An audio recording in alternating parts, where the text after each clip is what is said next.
The universe isn't expanding, awareness is. With every awakening, every recognition of true nature, consciousness stretches into new possibilities. What if God wasn't looking down at you, but looking out through you? Those eyes looking at your screen don't belong to some separate entity. They belong to the universe experiencing itself through your unique perspective. Your fingerprints appear on everything you touch. Consciousness works the same way. Every experience you have carries your spiritual signature while simultaneously connecting to the whole. Nothing exists in isolation. Everything bears the mark of the awareness flowing through you. Most people search their entire lives for a connection with something greater, never realizing they already exist as that greater something. Imagine spending decades desperately searching for water while standing neck deep in an ocean. That's the cosmic joke of human existence, surrounded by, composed of, and existing as the very thing we seek. Over 36,000 years ago, Tehuti carved these words into emerald. Man, ye think that ye liveth, but know it is life within death. For as sure as ye are bound to your body, for you no life exists. Only the soul is space-free, has life that is really a life. This might sound like poetic language, but what if these ancient words contain the most practical instruction ever recorded? Your physical existence, which most people call life, represents a form of death compared to the boundless freedom of pure consciousness. Some will argue, but my body feels undeniably solid and real. Of course, that's the whole point of this human experience. The question isn't whether your physical sensations feel real, but whether they represent the totality of what you are. Does a television stop broadcasting when you turn off your set? Does music cease to exist when you unplug your radio? Your brain processes 11 million bits of information every second, yet your conscious mind registers only about 50. The rest gets filtered based on what your conditioning considers possible or relevant. The yogic practices of pratyahara, sense withdrawal, dharana, concentration, and dhyana, meditation, systematically expand what penetrates this filter. These aren't abstract spiritual concepts. They're practical technologies for experiencing your multidimensional nature directly. Himalayan yogis used these methods to develop siddhis, abilities like perceiving across time and space, understanding animal communications, and knowing the contents of minds, not through supernatural intervention, but through recognizing their nature as consciousness itself. But wait, you might say, if consciousness creates reality, why can't I manifest $1 million instantly? This misunderstands the relationship. You, as a separate ego, don't create reality. Creation happens through you as patterns established by collective belief and individual conditioning. Changing these patterns requires more than wishful thinking. It requires transforming the structures of perception itself. The materialist view claims consciousness emerges from brain complexity, but this backward understanding fails to explain verified phenomena like near-death experiences with accurate observations during clinical death, or the observer effect in quantum physics where particles behave differently when measured. These make no sense if matter creates consciousness, but perfect sense if consciousness creates matter.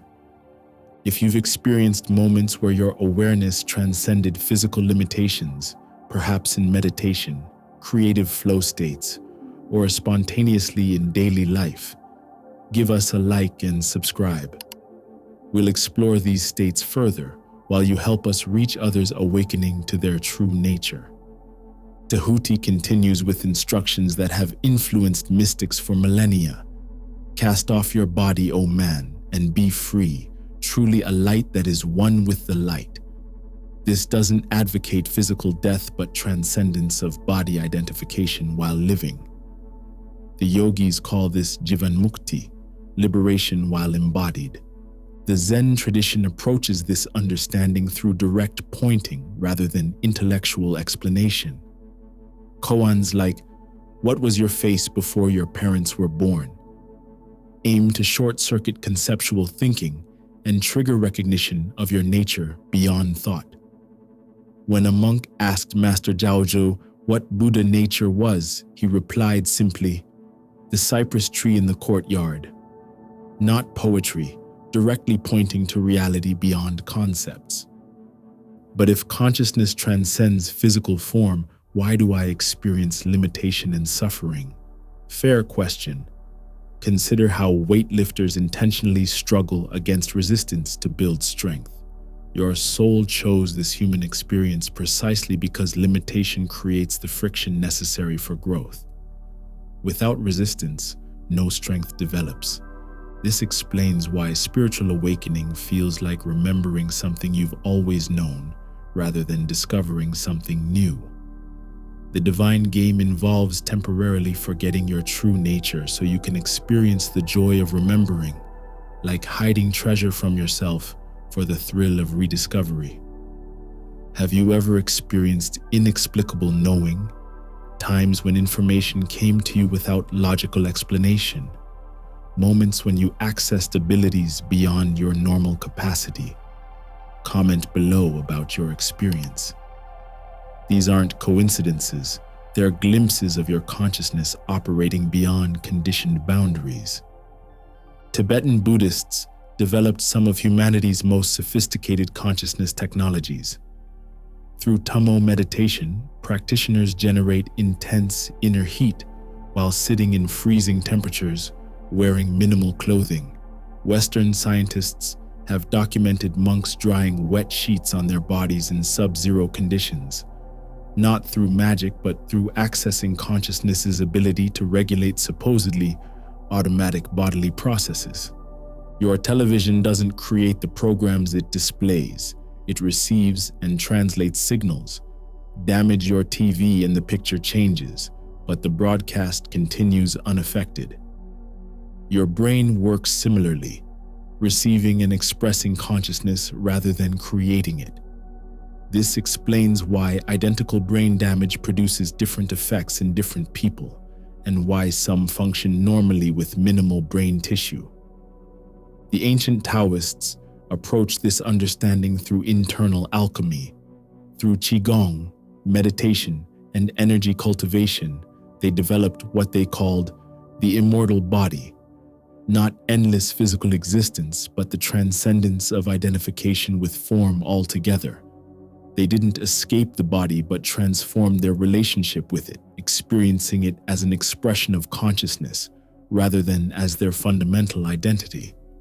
As Tehuti proclaimed, "Ye are a son of the great light. Remember, and ye shall be free. Stay not thou in the shadows. Spring forth from the darkness of night." The universe created eyes so it could see itself. Those eyes are yours, not as a possession, but as an expression. The universe created ears so it could hear itself. Those ears are yours. The universe created mind so it could contemplate itself.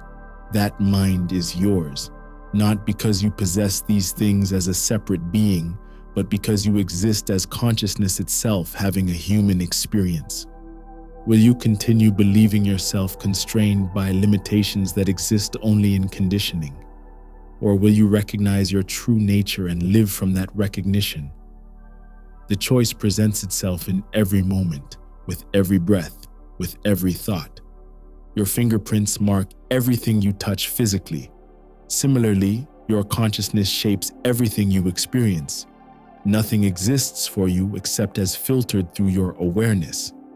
Change your awareness, and you fundamentally transform your entire reality. What makes these ancient teachings relevant today? They offer a freedom that no external circumstance can provide.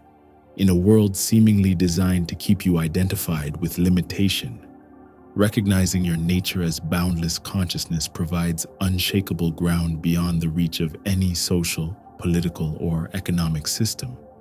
The universe isn't expanding, awareness is. And that expansion happens through you as you right now. Not tomorrow after more spiritual practice, not after years of meditation, but this very moment as you recognize what you've always been, the infinite consciousness that creates and permeates everything, temporarily focused on this unique human experience,